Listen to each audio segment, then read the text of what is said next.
Nate Diaz versus, you ready?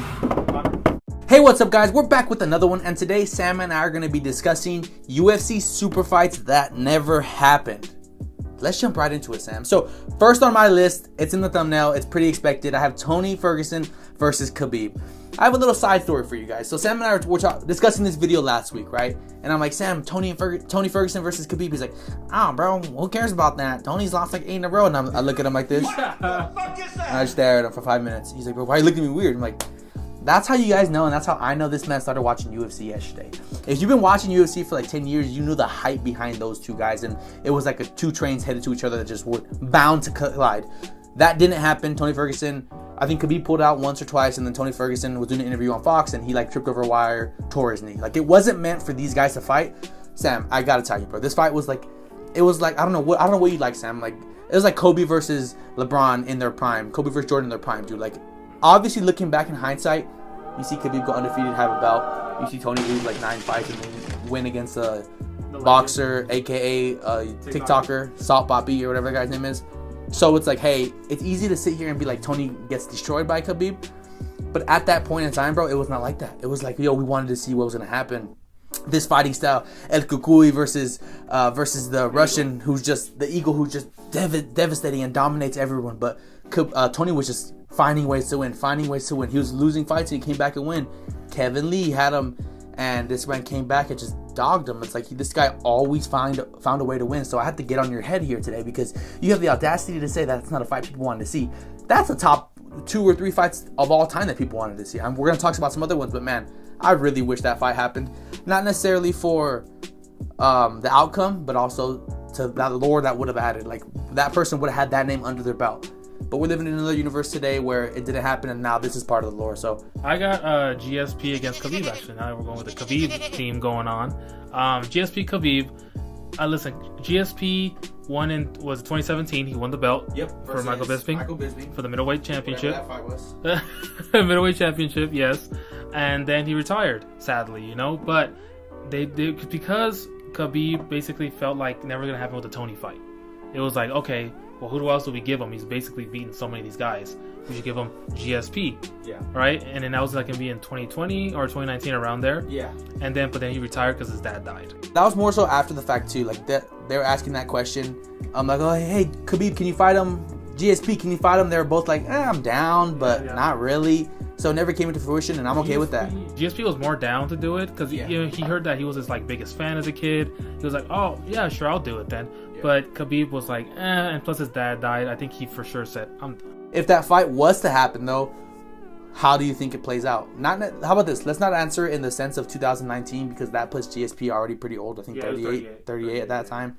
Puts Khabib at what, 33, 34? I think we'll put him at 30, maybe 33. Who do you think wins in their prime? Let's say they're both 32. Who wins? That's a good question. That's a great question. I'm gonna say GSP because I like GSP a lot, really? But not by a lot though. It would have been a banger. Honestly, dude, I'd probably have to lean towards Khabib. And the reason being is just because his wrestling. Like, GSP had good wrestling too, but again, he was fighting cats like Matt Serra. You know what I mean? Like, it's not the same. And I know GSP fans are probably like, this guy's casual. Hey, let me know down low. Hey, but I'm just saying, for me, it would have been very close. Probably a coin toss. And I guess me choosing Khabib is more so in the fact that I like Khabib a little bit more than GSP. And he went undefeated. But GSP got those losses back. Sure, but he still lost, right? And level of competition, I think, has grown and it's gotten better. So, hey, I respect that one. Okay, so for my next one, on a super fight that never happened, Jon Jones versus Francis. Oh, man. Hey, are we going to have the same dudes, huh? Hey, go ahead. You first, though. You first. Okay, let me get into it. So, Jon Jones is coming out, and at this point, he's away from the UFC, right? And Francis just knocks out Stipe and puts him into another dimension, says, hey, go back to... There's a fire. He's like, there's a fire. Go fix it, right? He sends him back to the Shadow Realm. Very, very tough loss. Like you said, stanky leg, his legs broken back. It was tough to see.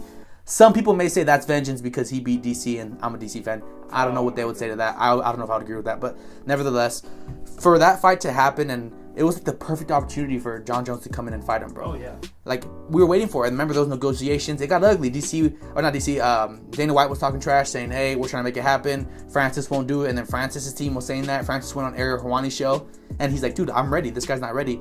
Jon Jones was talking trash. Like, That's the fight we needed to see, bro. That would have cemented some stuff because... Who would you have blamed more, though? John Jones or Francis for that fight not happening? Oh, thank you. Yes, thank you. The reason I say that is because there's so much more history that followed to show us kind of what the past. It's like you look to kind of what's happening now to see what happened in the past. History repeats itself. So we kind of got to see that a little bit, especially with how that played out with Tom and John Jones. To me now, that's the fight. Oh. You asked me who I thought would win that. I'll ask myself. I think that if they fought at that time, John Jones wins. All that to say, John Jones probably gets the dub. What about you? Because he wasn't that good of a wrestler. Police! Help! Probably John Jones. Okay. Probably. But, I mean, nowadays, he's pretty decent at wrestling now, Francis. He's shown. He beat that guy in the PFL, Ferreira, whatever his name is. He beat him pretty easily. So, we don't know now. I mean, we'll never know, sadly. And for a super fight that I wish would have happened but never did, John Jones versus Tom Aspinall. Oh. Coward. Yep. Absolute coward. Dude left. He ran from 2 fights. Yeah. Duck. It's like that's one of the fights I'd argue I wanted to see more than Francis, just because we knew there was holes in Francis's game at that point, right? He lost to Stipe. He just took him down and wrestled him. This dude Tom has been in a collision course with everybody, and he's beat him. He's beat everybody else. So it's like, hey, we wanted to see him, especially because John Jones had that Mickey Mouse win over Surreal Gone. And I'm not discrediting what John did. When I say Mickey Mouse, it's because it was so easy and boring. He had no wrestling, he had no takedown defense. I'm like, dog, I waited 4 months or 6 months to watch this 1 minute of a fight for this. It was abysmal, bro. I was so disappointed. I'm happy John Jones won because I like greatness in that sense. I don't like John Jones, and I think he gets murked by Tom. Who do you think wins that, Tom or John? Easy. Well, not that easy, but I think for sure, Tom. Okay, how about this? Who wins that in their prime? Oh, damn. Oh, come on, man. Hey, non-steroids, Tom. Okay, I like that. Hey, John Jones, when you put a stain on your legacy like that, it gives Sam and me the opportunity to be like, hey, steroids changed the game, so tough. Lord have mercy. Okay, so for the third super fight that I wanted to discuss that never happened, but I wish it did. This one's gonna sound like not a super fight, but I have some personal attachment to this one. It happened on November 3rd, 2008. On my birthday. Hey, happy birthday. I didn't know it was your birthday. Hey. We have Nate Diaz versus Nate Diaz. Wait a minute. Yes, Nate Diaz. This guy, you don't know. Nate Diaz versus, you ready? No. Dustin Poirier. VP. Yep. Okay, so they were scheduled to fight. And there was rumors leading up to that in like 2016, at the end of 16. It never happened. Talked a little bit more about it in 17. And finally in 18, they were set to fight in MSG on DC and Derek Lewis's card. I'm pretty sure they were headlining that fight. But it never happened because DC had a bad, DP had a messed up hip, so he couldn't. And so they were beefing online. So the reason this is a super fight for me is because both of these fighters possess very exciting fighting styles. Oh, yeah. Anytime they fight, it's usually exciting, right? And they're talking trash online. Literally, they went on Twitter that day, and DC, I keep saying DC. They went on that day on Twitter, and Nate Diaz was like, "Man, none of these people are real fighters. I'm the only real fighter in the UFC, bro." See, if you're outside of it, and even if you don't like him, it's corny. But if you're in it, and you're like, "Man, this guy's funny." Like, it's funny, and he's like, in his brain, he means it. So he was your Jamal Hill, like this modern day Jamal Hill. What? Comedian, delusional. Let's just push forward on this one. Hey, all I gotta say is, if that fight happened, I'm probably giving it to Dustin Poirier. I'm gonna give this to Poirier. But it could be a good fight. In their prime, it might be a little bit different. Nate Diaz was a dog back in the day. Don't get it twisted. Okay, so that's my last one I wanted to discuss. What about you? I got your favorite Doe man, DC, Hey, yo, what the against Brock, the guy who beat the Undertaker, Lesnar. Okay. Back in I would say around, what was it, like 2018 after he won the belt. Yeah, that was. And they always July. connect. It's crazy that we've been connecting these dots, Yeah. right? As of 2018, they were supposed to fight, I guess, but you know the WWE came in giving the fat check, Yeah. and he said, "Nah, I'm good. No, I don't want to get beat up for real. I want to get beat up fake." Is that the one where I think it is where Brock Lesnar or DC beats Stipe the first time, wins the belt, and then he calls Brock Lesnar into the octagon, right? That's funny too because they're like friends, quote unquote. Like they know each other from the college wrestling days, so like they have that respect. And then he pushed him, and I watched one of DC's podcasts the following days after that. He's like, "Bro," I texted Brock, he's like, "Bro, why the F did you push me?" He's like, "Don't push me like that." That's for sure.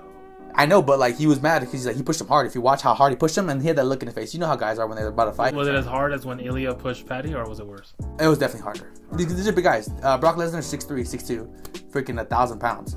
But yeah, that one never happened. If that fight happened, I think it's a pretty easy dub for DC. What about you? I would say the same. It's just at that point of his life, being a heavyweight champion, and then I guess at that point was a double champion, right? Yes. Like, he officially became a double champion. That, yeah, he was unstoppable. Yeah. The man was great, but I wish it would have happened too, but just more money. Money talks. Money Yeah. talks. All right, guys, that's gonna do it for another one. We appreciate you guys stopping by. If you like some of the takes that we had, drop a like. If you didn't and you thought we didn't know what we were discussing, that's fine too. Drop a dislike. We appreciate you guys, and we'll catch you guys on the next one. Peace.